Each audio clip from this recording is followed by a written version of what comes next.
Você, bem-vindo à nossa nova série de bate-papos, agora conversando sobre alimentos processados.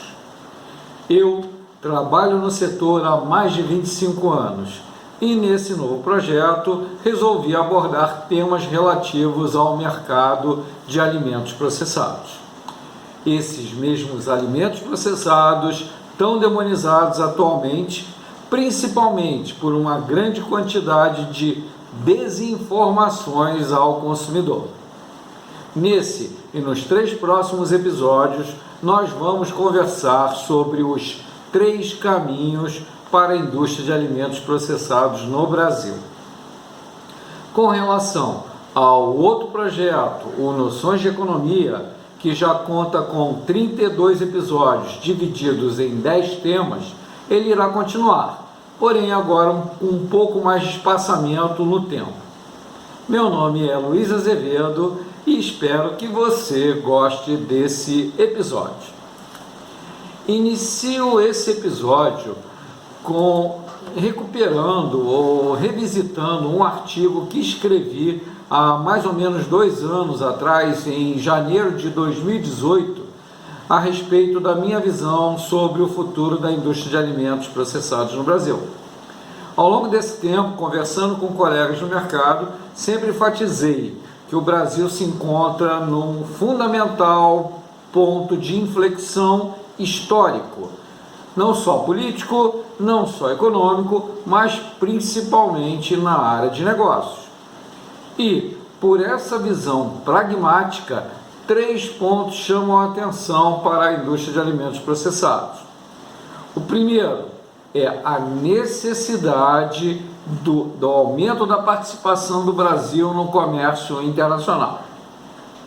O segundo ponto é referente à necessidade do aumento da participação da comanufatura no setor de indústria de alimentos processados. E o terceiro é relacionado ao aumento da população idosa no Brasil. Na sequência, nós vamos ver, através de diversos gráficos e tabelas simples, esses direcionadores sobre esses 3 pontos.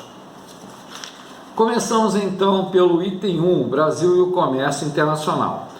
O Brasil está numa difícil transição, lenta e difícil transição, depois de 4 anos consecutivos de uma profunda recessão econômica que levou à falência de diversos modelos de negócios existentes há décadas. A única solução para a situação atual e para a construção de um futuro sustentável passa por uma mudança rápida de direção. Isso significa abrir o país unilateralmente ao comércio internacional. Isso significa reduzir drasticamente as barreiras protecionistas e começar a incluir o país nas cadeias produtivas globais. O Brasil se encontra entre a 7ª e a 8ª maior economia do mundo, em relação ao tamanho do seu PIB, o Produto Interno Bruto. Porém, com relação à sua participação no comércio internacional, ela é insignificante, da ordem de 1% apenas. Nós podemos visualizar isso muito claramente na tabela de dados da Organização Mundial de Comércio, a WTO, com dados de importação mais exportação desde 1948 até 2018. Esse grande gap ou diferença entre o tamanho da economia brasileira e a participação do país no comércio internacional mostra o grande potencial existente para o desenvolvimento do país. Basta que nós destravemos essas engrenagens enferrujadas que mantêm o país nessa situação de não desenvolvimento.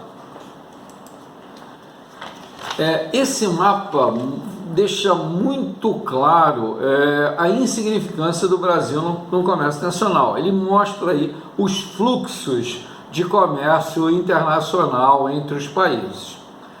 Então, o Brasil precisa exportar mais, e isso significa abrir o país aos negócios.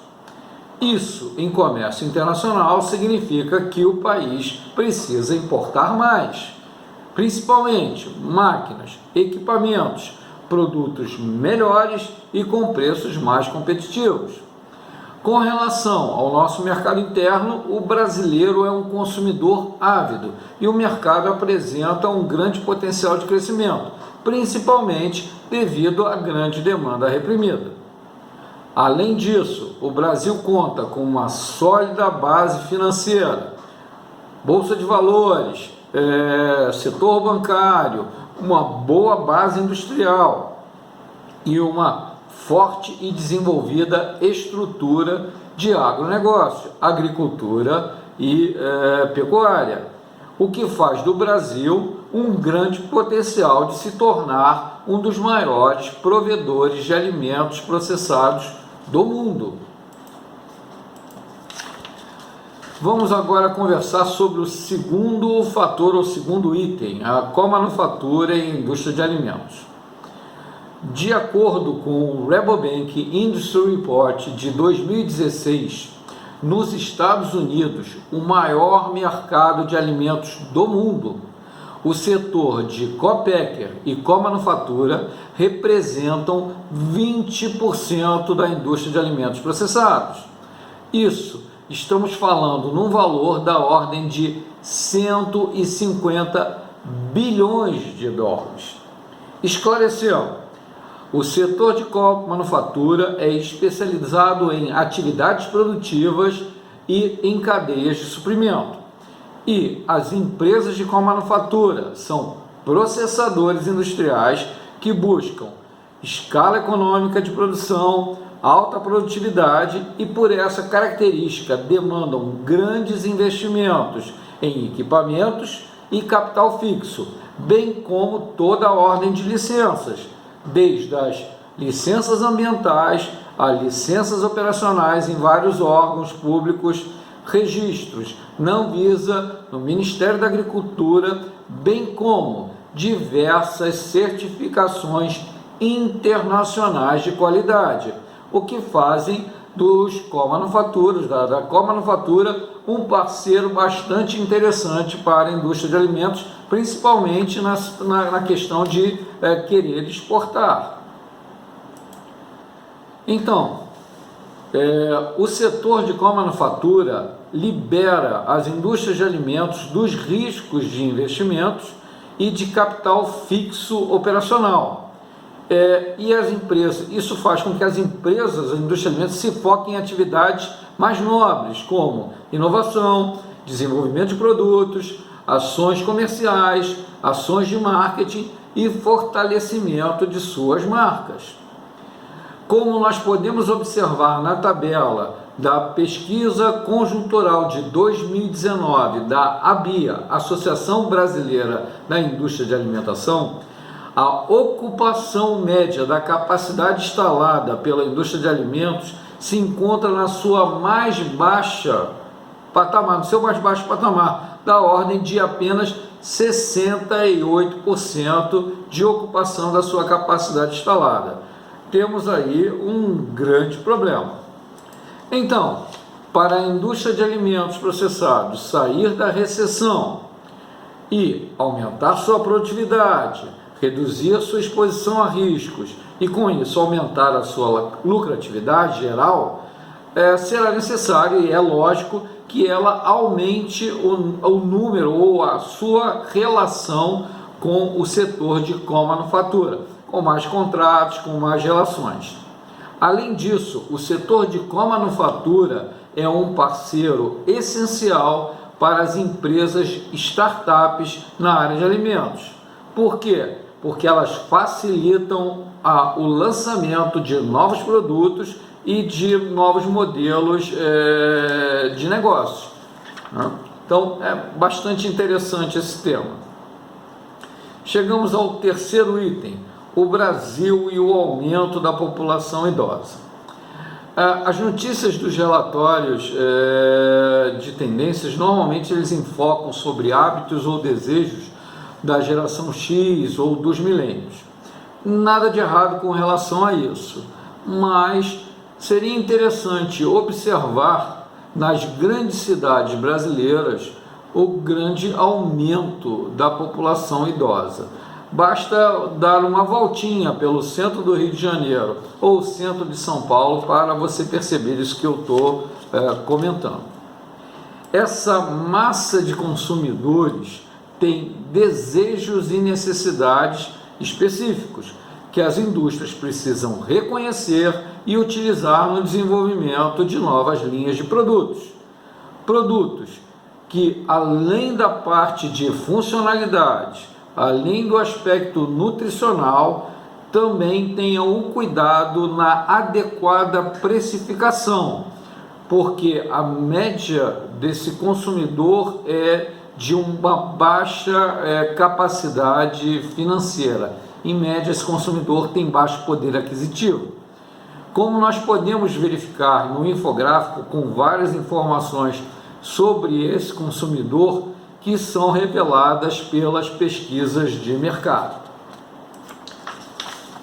Então, os gráficos de IBGE sobre distribuição populacional mostram de forma inequívoca essa alteração da pirâmide populacional no Brasil, principalmente devido à redução da natalidade e ao aumento da longevidade da população brasileira. Nós podemos observar ao longo das décadas essa mudança do formato do diagrama. Então, em 1980, nós temos uma pirâmide perfeita, com uma grande base de jovens e um topo com poucos idosos. Já nos anos 2000, nós percebemos que aparece um aumento da população de idade média. Agora, em 2020, nós percebemos que a população de idade média já é superior à população jovem e que houve um crescimento substancial da população idosa no país.